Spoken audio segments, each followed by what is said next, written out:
വനിതകളെ ചേർത്ത് നിർത്തുന്ന ഗവൺമെന്റ് എന്ന സൽപ്പേര് കരസ്ഥമാക്കി എല്ലാ വനിതകളുടെയും വോട്ട് അടുത്ത തദ്ദേശ സ്വയംഭരണ സ്ഥാപന ഇലക്ഷൻ ആണെങ്കിലും അസംബ്ലി ഇലക്ഷൻ ആണെങ്കിലും നേടിയെടുക്കുക എന്ന ഗൂഢ ലക്ഷ്യത്തോടെയാണ് ഈ പ്രാവശ്യത്തെ ക്ഷേമ പദ്ധതികളൊക്കെ, അതായത് ബജറ്റ് ഇലക്ഷൻ വരുന്നതിന് തൊട്ട് മുൻപ് പ്രഖ്യാപിച്ചിരിക്കുന്ന ക്ഷേമ പദ്ധതികളൊക്കെ പ്രഖ്യാപിച്ചിരിക്കുന്നത്.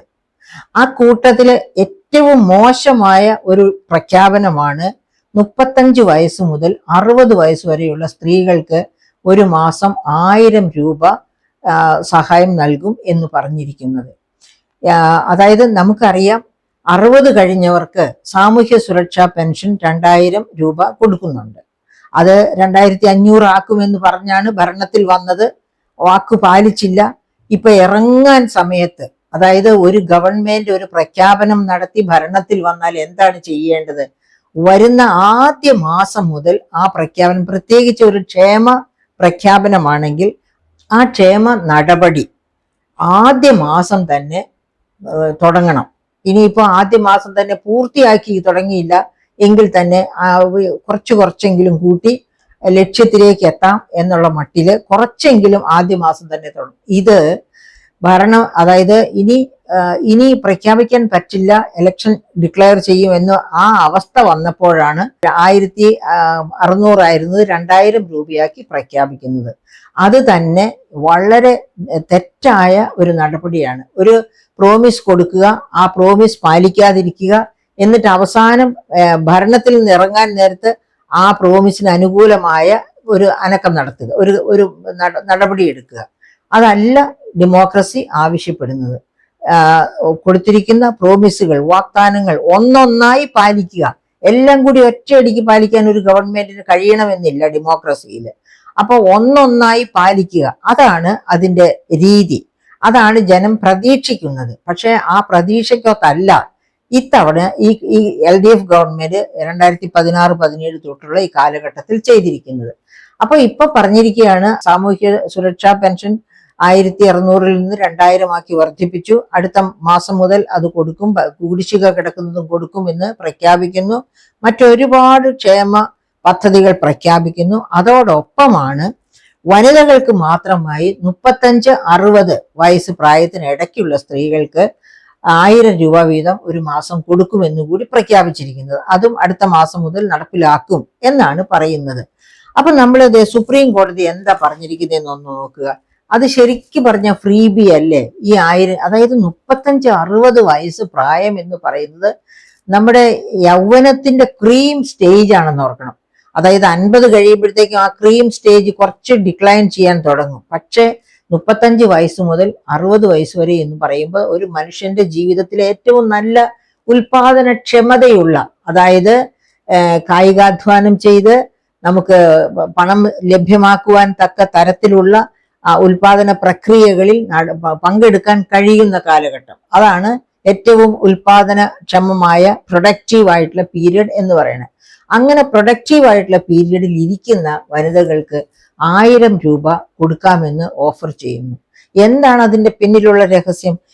രഹസ്യം എന്ത് തന്നെയാണെങ്കിലും നമുക്കതിനെ ഫ്രീ ബി, വെറുതെ കൊടുക്കുന്ന, അതായത് ജയലളിത, നമ്മുടെ തമിഴ്നാട്ടിലെ ജയലളിത ഇതുപോലെ സൈക്കിൾ വാങ്ങിച്ചു കൊടുക്കുക പെൺകുട്ടികൾക്ക്, വീട്ടമ്മമാർക്ക് ഏറ്റവും നല്ല TV സെറ്റ് വാങ്ങിച്ചു കൊടുക്കുക, ഇങ്ങനെ ഒരുപാട് ഫ്രീ ബീസ് കൊടുത്താണ് ജയലളിത ജനങ്ങളെ ആകർഷിച്ചിരുന്നത്.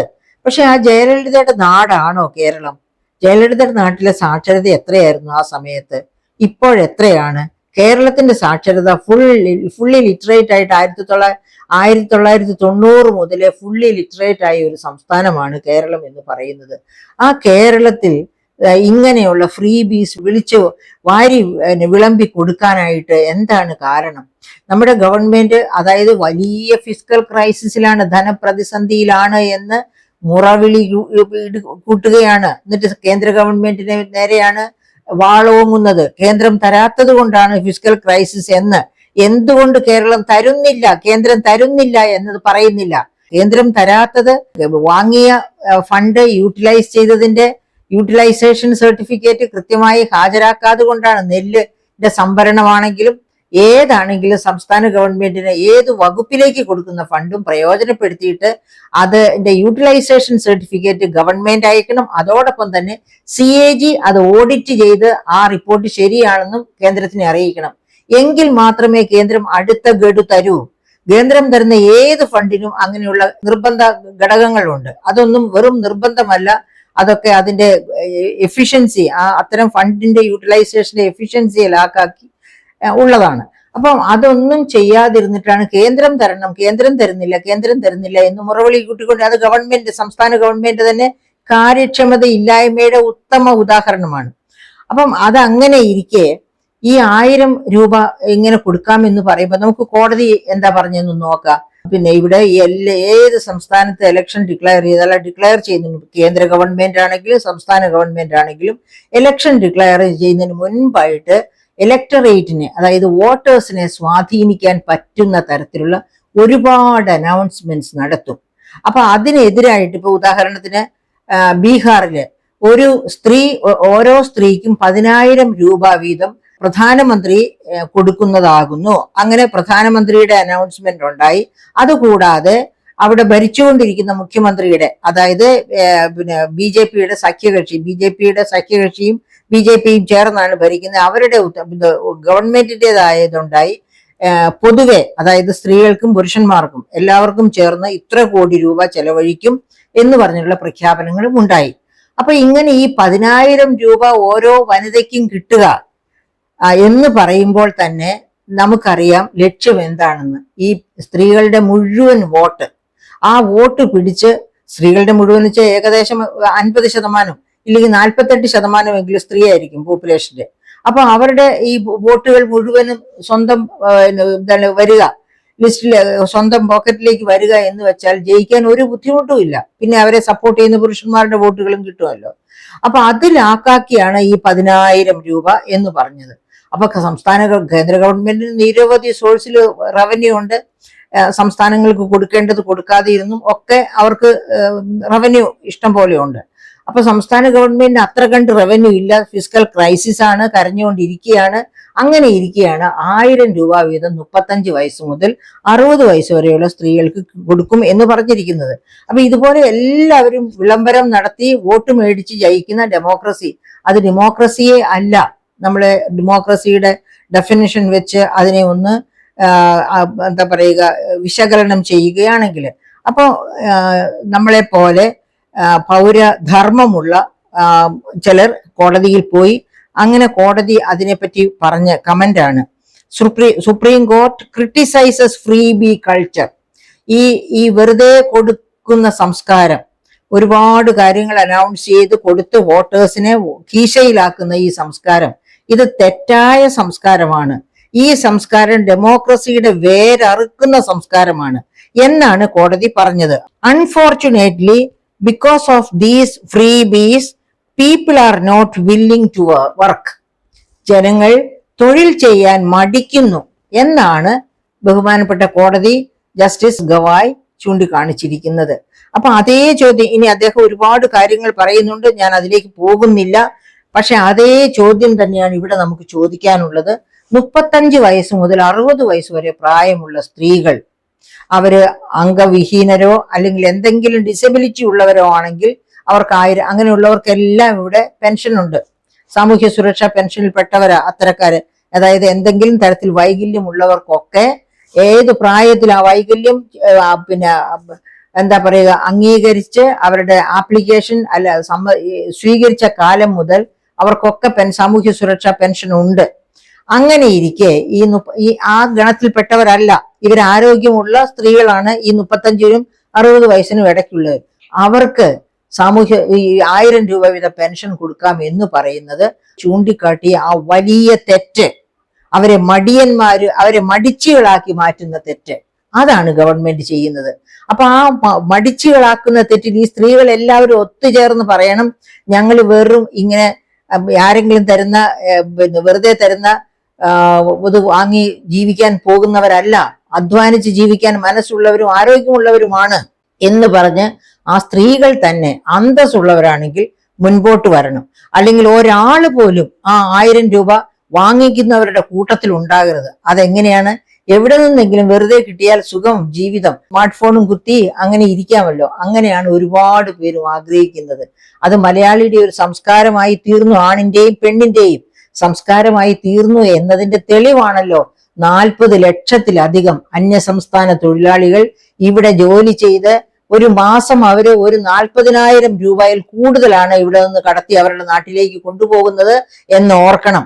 ഇപ്പൊ 1 India 1 പെൻഷൻ എന്ന സ്കീം നടപ്പിലായിട്ടുള്ളത് കാരണം അവർക്ക് അവരുടെ പെൻഷൻ ഇവിടെയും കിട്ടും. അപ്പൊ ആ പെൻഷനും വാങ്ങിച്ച് എന്തെങ്കിലും കുറച്ചൊക്കെ ദിവസത്തെ കൂലിയിൽ നിന്ന് കുറച്ചെടുത്ത് ആഹാരമൊക്കെ പാചകം ചെയ്തും കഴിച്ചും കഴിഞ്ഞ് ബാക്കി മുഴുവനും അവരവരുടെ നാട്ടിലേക്ക് അയച്ചു കൊടുക്കുകയാണ്. കൊടുത്തോട്ടെ, നമുക്കതിൽ സന്തോഷമാണ്. ജോലി ചെയ്ത് പണം ഉണ്ടാക്കുന്നത്, കുടുംബം വളർത്താൻ വേണ്ടി എടുക്കുന്നത് നല്ലത് തന്നെ. പക്ഷേ ആ സംസ്കാരം എന്തുകൊണ്ട് മലയാളിക്കില്ല? മലയാളിക്ക് ആ സംസ്കാരം ഉണ്ടെങ്കിൽ 1250 1300 രൂപയൊക്കെ കൊടുത്ത് ഒരു ദിവസത്തെ ജോലി, അത് എത്ര മണിക്കൂറാ ജോലി ചെയ്യുന്ന? 8 മണിക്കൂറിൽ കൂടുതൽ ജോലി ചെയ്യുന്ന ആരുമില്ല.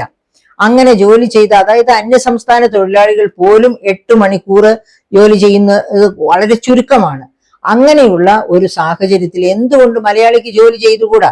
മലയാളി ജോലി ചെയ്യുന്ന എന്തിനാണ്? ഇതുപോലെ നക്കാപ്പീച്ച വലിച്ചെറിഞ്ഞു കൊടുക്കുകയല്ലേ. അങ്ങനെ നക്കാപ്പീച്ച വലിച്ചെറിഞ്ഞു കൊടുക്കുന്നത് കൊണ്ടാണ് ഇവിടെ തൊഴിൽ ചെയ്യാൻ ഇവിടുത്തെ ആൾക്കാർ മനസ്സ് കാണിക്കാത്ത. ഒരു 10ാം ക്ലാസ് എങ്കിലും പാസ്സായിട്ടുണ്ടെങ്കിൽ പിന്നെ യാതൊരു ജോലിയും ചെയ്യില്ല. അവനവന്റെ പറമ്പ് വെറുതെ കിടന്നോട്ടെ, ഒന്നും ചെയ്യില്ല. അത്ര അലസരായി പോയി.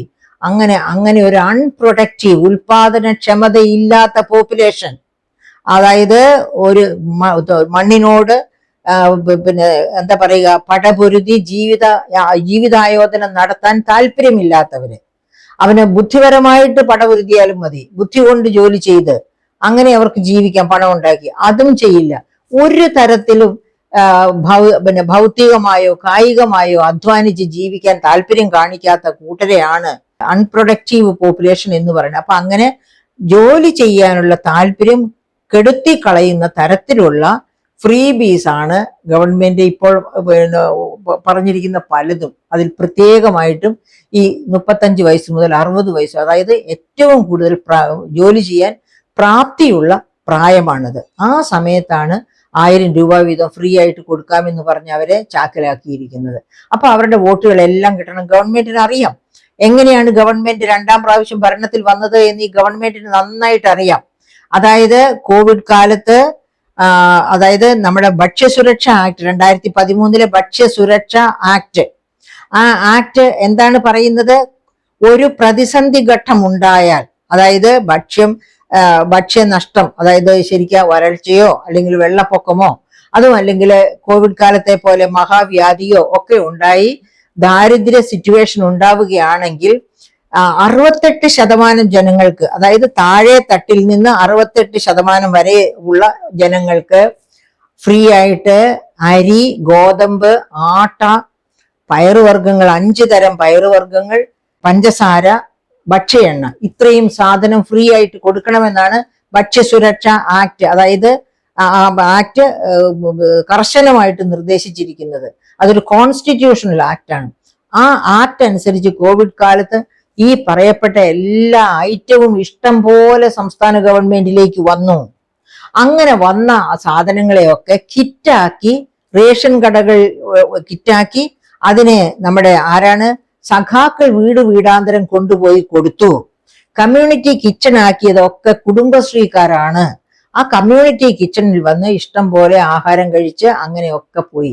അപ്പൊ ഈ കമ്മ്യൂണിറ്റി കിച്ചണും അതുപോലെ തന്നെ കിറ്റുമാണ് 2ാം വരവിന് കളമൊരുക്കിയത്.